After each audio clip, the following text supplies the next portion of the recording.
മാംഗല്യം. വിശ്വനാഥന്റെ ചുണ്ടുകൾ ചലിക്കുന്നത് കണ്ട് ജഗൻ തിരിഞ്ഞു നോക്കി. അത്രമേൽ ദേഷ്യഭാവത്തോടെ ജഗനെ ഉറ്റുനോക്കി നിൽക്കുകയാണ് വിശ്വനാഥൻ. ഒരു നിമിഷത്തേക്ക് ജഗനും ഒന്നും പതറിപ്പോയി എന്നതാണ് സത്യം. അയാൾ ജഗന്റെ അരികിലേക്ക് വന്നു.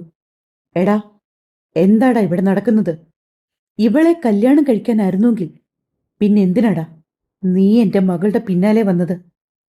അവളെ പ്രണയിച്ചത് എന്തിനാണ്? അവൾക്ക് നീ ആശ കൊടുത്ത്.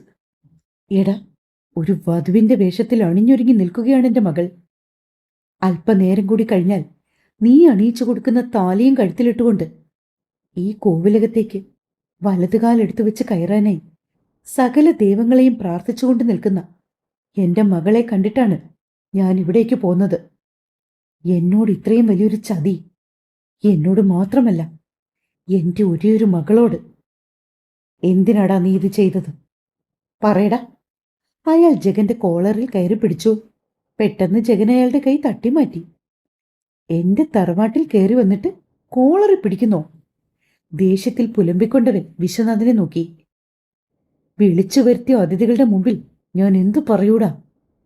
മകളെ വിവാഹം കഴിക്കാൻ പോകുന്ന പയ്യൻ എവിടെയെന്ന് ചോദിക്കുമ്പോ അവനൊരു ആയിരുന്നുവെന്നും വിവാഹത്തിന്റെ തലേന്നാൾ സഹോദരിയുടെ കൂട്ടുകാരിയുമായിട്ട് അവൻ ഒന്നിച്ചൊരു റൂമിൽ കഴിഞ്ഞുവെന്നോ? നീ ഒരു തനി ഫ്രോഡാണ്. എടാ, ഇവളെ വെച്ചോണ്ടിരിക്കുകയായിരുന്നെങ്കിൽ പിന്നെ എന്തിനാടാ എന്റെ പാവ മകളെ ചേർത്ത് നീ ഇങ്ങനെ ഒരു വലിയ ഡ്രാമ കളിച്ചത്? എത്ര കാലമായി പരിപാടി തുടങ്ങിയിട്ട്? ഇവക്ക് വയറ്റിലുണ്ടാക്കി കൊടുത്തിട്ടുണ്ടോ നീ? വിശ്വനാഥൻ ചോദിച്ചതും അവിടെ കിടന്നിരുന്ന ഒരു പ്ലാസ്റ്റിക് കസേര എടുത്ത് ജഗൻ നിലത്തേക്ക് ആഞ്ഞടിച്ചു. അത്രമേൽ രൗദ്രഭാവത്തോടെയുള്ള അവന്റെ പ്രവൃത്തിയിൽ ആ കസേര പൊട്ടിത്തകർന്നു പോയിരുന്നു. അവന്റെ ദേഷ്യം കണ്ടതും എല്ലാവരും നടുങ്ങിപ്പോയി. വിശ്വനാഥൻ, കാര്യമൊക്കെ ശരി തന്നെ. നിങ്ങളുടെ മകളുമായിട്ടുള്ള വിവാഹം ഞങ്ങളെല്ലാവരും പൂർണ്ണ സമ്മതത്തോടുകൂടി തന്നെയാണ് ആലോചിക്കുകയും അത് ഇത്രത്തോളം എത്തി നിൽക്കുകയും ചെയ്തത്. എന്നാൽ ഇങ്ങനെയൊക്കെ സംഭവിക്കുന്നു ഞങ്ങൾ ആരും കരുതിയിരുന്നില്ല. ഞങ്ങളുടെ ജഗൻ ഒരിക്കലും അറിഞ്ഞുകൊണ്ട് ഒരു പെൺകുട്ടിയെ ചതിക്കില്ല. ഇതാരോ എങ്ങനെയോ ജഗനെ ട്രാപ്പിലാക്കിയതാണ്. അല്ലാണ്ട് ഈ കുട്ടികൾ രണ്ടാളും തമ്മിൽ യാതൊരു റിലേഷനുമില്ല. ജഗന്റെ ചെറിയച്ഛനായ ശബരിയാണ് വിശ്വനാഥനോട് സംസാരിച്ചത്. അത് കേട്ടതും വിശ്വനാഥൻ പുച്ഛഭാവത്തിൽ ശബരിയെ നോക്കി. സ്ക്രിപ്റ്റ് തയ്യാറാക്കുമ്പോൾ കുറച്ചെങ്കിലും ആളുകൾക്ക് വിശ്വസിക്കാവുന്ന രീതിയിൽ വേണം തയ്യാറാക്കാൻ. എടോ, തനിക്ക് നാണമില്ല ഇങ്ങനെ പറയാന്? ഒരാണും പെണ്ണും റൂമിൽ കെട്ടിപ്പിടിച്ച് കിടന്ന് എല്ലാം കഴിഞ്ഞ ശേഷം അവരിതൊന്നും അറിഞ്ഞിരുന്നില്ല, മറ്റാരോ പ്ലാൻ ചെയ്തതാണെന്നൊക്കെയുള്ള ഡയലോഗ് കണ്ട് താൻ മൂന്നാം കിട സീരിയലിലിറക്ക്. ഈ MLA വിശ്വനാഥനോട് സംസാരിക്കുമ്പോൾ നീയൊക്കെ കുറിച്ച് ബോധത്തോടെ സംസാരിക്കടാ. നിന്നെ ഒറ്റ ഒരുത്തിനെ പോലും വിശ്വസിക്കാൻ പറ്റത്തില്ല. നീയൊക്കെ എത്ര മാന്യത കളിച്ചാലും നിന്റെയൊക്കെ തനിക്കണോ അറിയണമെങ്കിൽ വല്ല കോളനിയിലേക്ക് ഇറങ്ങണം. വിശ്വനാഥൻ പറഞ്ഞതും ജഗന്റെ ദേഷ്യം ഉച്ചസ്ഥായിലെത്തി.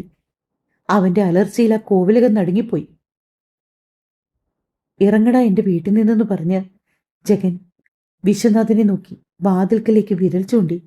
പെട്ടെന്ന് രാമനാഥനും ശബരിയും ചേർന്ന് ജഗനെ പിടിച്ചു. കൊണ്ടുപോയി കെട്ട് നടത്തടാ.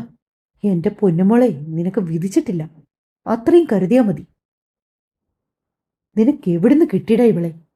ജഗന്റെ അരികിൽ നിന്നും അല്പം മാറി നിൽക്കുന്ന ജാനിയെ ചൂണ്ടിയാണ് അവനത് പറയുന്നത്. ഈ സമയത്ത് മോഹൻ മാനസിയെ വിളിച്ചിട്ട് നടന്ന സംഭവങ്ങളൊക്കെ അറിയിക്കുകയാണ്. ഹലോ മോഹൻ, ആ മേഡം, ഇവിടെ കുറച്ച് പ്രശ്നങ്ങളുണ്ടായി. മേഡം ഒന്ന് വേഗം വരണം. എന്താണ് മോഹൻ? മാനസിയുടെ വാക്കുകളിൽ ഉത്കണ്ഠ നിറഞ്ഞു. അത് മേഡം, അയാൾ നടന്നതും കണ്ടതുമായ കാര്യങ്ങൾ ഒന്നൊന്നായി പൊടിപ്പും തൊങ്ങലും ചേർത്ത് മാനസിയോട് വിശദീകരിച്ചു. വാട്ട്? എന്ത് നോൺസെൻസ് ആണ് താൻ പറയുന്നത്? ജാനി എവിടെ? താൻ അവളുടെ കയ്യിൽ ഫോണൊന്നു കൊടുത്തേ. അത് മാഡം, ഇപ്പോൾ ഫോൺ കൊടുക്കാൻ പറ്റിയ ഒരു കണ്ടീഷനല്ല. ജാനി അകത്താണ്. MLA വിശ്വനാഥൻ ജഗനുമായിട്ട് കൊമ്പ് കോർക്കുകയാണ് മാഡം. മോഹൻ, താൻ ജാനിയെ കൂട്ടി അവിടുന്ന് എത്രയും പെട്ടെന്ന് ഇറങ്ങിക്കോ.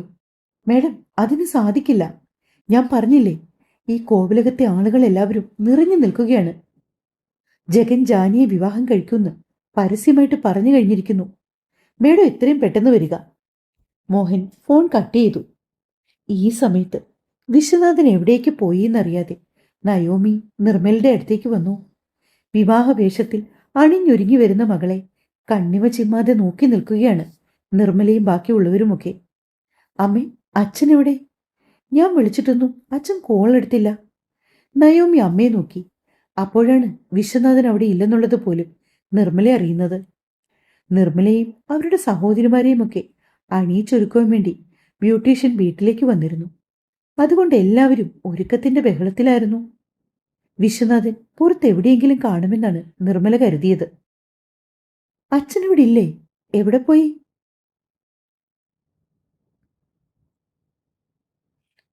അതാണ് ഞാനും ചോദിച്ചത്. അച്ഛൻ എവിടെ പോയിന്ന്. വിശ്വേട്ടൻ ജഗന്റെ വീട് വരെ പോവാന്ന് പറഞ്ഞു. പെട്ടെന്ന് മടങ്ങിയെത്താന്നും പറഞ്ഞു. വിശ്വനാഥന്റെ PA ആയിട്ടുള്ള കിഷോർ അവരുടെ അടുത്തേക്ക് വന്നു. ചെക്കന്റെ വീട്ടിലേക്ക് ഇപ്പൊ എന്തിനാ അവിടേക്ക് പോയത്? നയോമിയുടെ നെറ്റി ചൊളിഞ്ഞു. അവൾ ഫോൺ എടുത്തിട്ട് വിശ്വനാഥനെ വിളിച്ചുവെങ്കിലും അയാൾ കോൾ അറ്റൻഡ് ചെയ്തില്ല. നിർമ്മലയ്ക്കും നയോമിക്കും എന്തൊക്കെയോ ഭയം പോലെ. വിശ്വനാഥൻ ഡ്രൈവർ മിഥുനുമായിട്ടാണ് പോയതെന്ന് PA കിഷോർ പറഞ്ഞപ്പോൾ വേഗം നയോമി മിഥുനെ വിളിച്ചു. 2-3 തവണ വിളിച്ചതിന് ശേഷമാണ് മിഥുൻ ഫോൺ എടുത്തത്. ഹലോ മിഥുൻ, നിങ്ങൾ എവിടാണിപ്പോ? അത് മാഡം, ഞങ്ങൾ മാണിക്യമംഗലം കോവിലകത്താണ്. എന്തിനാ നിങ്ങൾ അവിടേക്ക് പോയത്? അച്ഛനെ വിളിച്ചിട്ട് കോൾ എടുക്കുന്നില്ല. അച്ഛനെവിടെ? അവൾ പെട്ടെന്ന് അവനോട് ചോദിച്ചു. അപ്പോഴാണ് വിശ്വനാഥൻ ആരോടോ ഉച്ചത്തിൽ പരുഷമായി സംസാരിക്കുന്നത് നയോമിയുടെ കാതിൽ കേട്ടത്. എന്റെ മകളെ ചതിച്ചിട്ട് ഇവളെ വിവാഹം കഴിച്ച് സന്തോഷത്തോടെ കഴിയാന്ന് നീ കരുതേണ്ട. നിന്റെ ദിനങ്ങൾ എണ്ണിത്തുടങ്ങി. ഈ വിശ്വനാഥന്റെ തനി സ്വഭാവം നീ അറിയാൻ പോകുന്നതേ ഉള്ളൂ. എന്റെ ഒരു മുഖം മാത്രമേ നീ കണ്ടിട്ടുള്ളൂ. അച്ഛൻ പറയുന്ന കേട്ടതും നയോമിക്ക് ഉടലാകെ വിറച്ചു. അവൾ ഫോൺ കട്ട് ചെയ്തിട്ട് വേഗം പുറത്തേക്ക് ഓടി. എന്തോ കാര്യമായി സംഭവിച്ചെന്ന് മനസ്സിലായതും നിർമ്മലയും അവരുടെ സഹോദരന്മാരുമൊക്കെ നയോമിയുടെ കൂടെ വണ്ടിയിലേക്ക് കയറി. അവൾ തന്നെയാണ് ഡ്രൈവ് ചെയ്തത്. എന്തു പറ്റിയെന്ന് നിർമ്മല ചോദിച്ചെങ്കിലും നയോമി ഒരക്ഷരം പോലും അവരോട് മിണ്ടിയില്ല. കോവിലകത്ത് അവൾ വണ്ടി കൊണ്ടുവന്ന് ആഞ്ഞു ചവിട്ടി നിർത്തി. എന്നിട്ട് ഡോർ തുറന്ന് പുറത്തേക്ക് കുതിച്ചു. വിവാഹവേഷത്തിൽ അണിഞ്ഞൊരുങ്ങി വരുന്ന നയോമിയെ കണ്ടതും വിശ്വനാഥന്റെ നെഞ്ചു പൊട്ടി. അച്ഛാ, എന്തു പറ്റി? ചോദിച്ചുകൊണ്ടവൾ അയാളുടെ അരികിലേക്ക് ഓടിയെത്തി. മോളെ, ഈ വിവാഹം നടക്കില്ല. അയാൾ പറഞ്ഞതും നയോമി നടുങ്ങി തിരിച്ചു. അവൾ അച്ഛന്റെ മുഖത്തേക്ക് സൂക്ഷിച്ചു നോക്കി. ഒപ്പം ജഗനെയും. നയോമിയെ കണ്ടതും ജഗനും വല്ലാത്ത സങ്കടം തോന്നി. മനസ്സുകൊണ്ടവന് അവളോട് അങ്ങനെ ഒരു അടുപ്പം ഉണ്ടായിരുന്നില്ലെങ്കിൽ പോലും വിവാഹം അടുക്കും തോറും അവനും തന്റെ ഉള്ളിൻ്റെ ഉള്ളിൽ അവളെ അംഗീകരിക്കണമെന്ന് പാകപ്പെടുത്തുവാൻ ശ്രമിക്കുകയായിരുന്നു. ജഗൻ. നയോമി അവന്റെ അടുത്തേക്ക് നടന്നതും വിശ്വനാഥൻ മകളെ പിന്നിൽ നിന്ന് പിടിച്ചു. വേണ്ട മോളെ, ഇനി ഇവനോടൊരു സംസാരം വേണ്ട. ഇവനും ഈ നിൽക്കുന്നവളും തമ്മിൽ ഇഷ്ടത്തിലായിരുന്നു. ഇവർ തമ്മിൽ ഇന്നലെ ഒരുമിച്ച് ബെഡ് ഷെയർ ചെയ്തു. നിന്നെ ഇവൻ കബളിപ്പിക്കുകയായിരുന്നു. എങ്ങും തൊടാത്ത മട്ടിൽ എത്തിക്കൂ വിശ്വനാഥൻ പറഞ്ഞൊപ്പിച്ചു. ഈ പെൺകുട്ടിയും ജഗനും തമ്മിൽ ഇഷ്ടമാണെന്നോ? അതെങ്ങനെ ശരിയാകും? വൈഭവ് കല്യാണം കഴിക്കാൻ പോകുന്ന പെൺകുട്ടിയല്ലേ ഇവൾ? നിർമ്മലയുടെ നെറ്റി ചൊളിഞ്ഞു. വൈഭവ്? വിശ്വനാഥൻ ഭാര്യയെ നോക്കി. അതേന്ന്, നമ്മുടെ ജനനി മേഡത്തിന്റെ അനുജത്തിയാണ് വൈഭവിന്റെ അമ്മ. അവരെ പറഞ്ഞിട്ട് എനിക്കറിയാം. നേരല്ലേ കുട്ടി? നിന്റെ വിവാഹം ഉറപ്പിച്ചതല്ലേ? അവർ ചോദിച്ചതും ജാനി തലകുലുക്കി. ഓഹോ, ഒരു പാവം പിടിച്ച പെണ്ണിനെയും ചെക്കനെയും ബലിയാടാക്കിയിട്ട് വേണോ രണ്ടിന്റെയും കുന്തളിപ്പ്? വിശ്വനാഥൻ ജാനിയെ അടിമുടി നോക്കി. നീ തരക്കേടില്ലല്ലോടി. രണ്ടുപേരെ വെച്ചുകൊണ്ടാണോ നീ ഇരുന്നത്? ഇന്നലെ ഇവന്റെ നോട്ടവും ഭാവവും ഒക്കെ കണ്ടപ്പോ തന്നെ ഞാൻ കരുതിയിരുന്നു ഇവൻ ഇവളുമായിട്ട് എന്തൊക്കെയോ അരുതാത്ത ബന്ധമുണ്ടെന്ന്. ശരിയല്ലടാ? വിശ്വനാഥൻ ജഗനോട് ചോദിച്ചു. തന്നോട് ഇറങ്ങിപ്പോകാൻ പറയണോ അതോ ചവിട്ടി പുറത്താക്കണോ? ജഗൻ ചോദിച്ചതും നയോമിക്ക് മുഖമിരുണ്ടു. അവൾ ജഗന്റെ നേർക്ക് ചെന്നു. ഇതുപോലൊരു വൃത്തികെട്ടവനെയാണല്ലോ ഞാൻ എൻ്റെ മനസ്സ് നിറയെക്കൊണ്ട് നടന്നത്. എനിക്ക് തന്നോട് അറപ്പ് തോന്നുന്നു, വെറുപ്പ് തോന്നുന്നു. എടോ, എന്നോട് ഈ ചതി ചെയ്തതിന് താൻ അനുഭവിക്കും. താൻ മാത്രമല്ല, ഇവളും. ഒരാണ്ട് തികയും മുന്നേ ഇവള് പട്ടടയിലെരിയും. ഒരു പെണ്ണിന്റെ ശാപമാണിത്. നയോമി ജാനിയെ നോക്കി അത്രമേൽ സങ്കടത്തോടെയായിരുന്നു അത് പറഞ്ഞത്. ഒപ്പം അവൾ ജാനിക്കിട്ട് അടിക്കാനായി കൈ ഉയർത്തിയതും ജഗൻ ഒരു നിമിഷം കൊണ്ട് അത് തടഞ്ഞു. നയോമിയുടെ കൈത്തണ്ടയിൽ ജഗൻ അമർത്തിപ്പിടിച്ചു. ഇവളുടെ നേരെ കൈ ഉയർത്താൻ നിനക്കാരടി അധികാരം തന്നത്? ജഗൻ ദേഷ്യത്തിൽ ചോദിച്ചതും രാമനാഥനും പാർവതിയും വന്നിട്ട് അവനെ പിടിച്ചു മാറ്റി.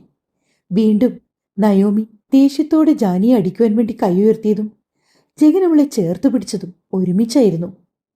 ഈ സമയത്തായിരുന്നു സാക്ഷാൽ മാനസിയുടെ വരവ്. മോഹൻ, അവളെവിടെ? അകത്തുണ്ട് മാഡം. മോഹൻ പറഞ്ഞതും മാനസിയും ജയനും കൂടി അകത്തേക്ക് കയറി വന്നു. അമ്മയെ കണ്ടതും ജാനി ഭയന്നു. അവർ കയറി വരുമ്പോൾ കാണുന്നത് ജഗൻ ചേർത്ത് പിടിച്ചുകൊണ്ട് നിൽക്കുന്ന ജാനിയായിരുന്നു. എടി ജാനി! മാനസിയുടെ വിളിയൊച്ച കേട്ടുകൊണ്ട് എല്ലാവരും തിരിഞ്ഞു നോക്കി. തുടരും. ഒരു കുഞ്ഞിപ്പാട്ടാണേ. നാളെ സെറ്റാക്കാട്ടോ. നിങ്ങൾക്ക് കഥ ഇഷ്ടമാണെങ്കിൽ ദയവായി എന്നെ സപ്പോർട്ട് ചെയ്യണേ.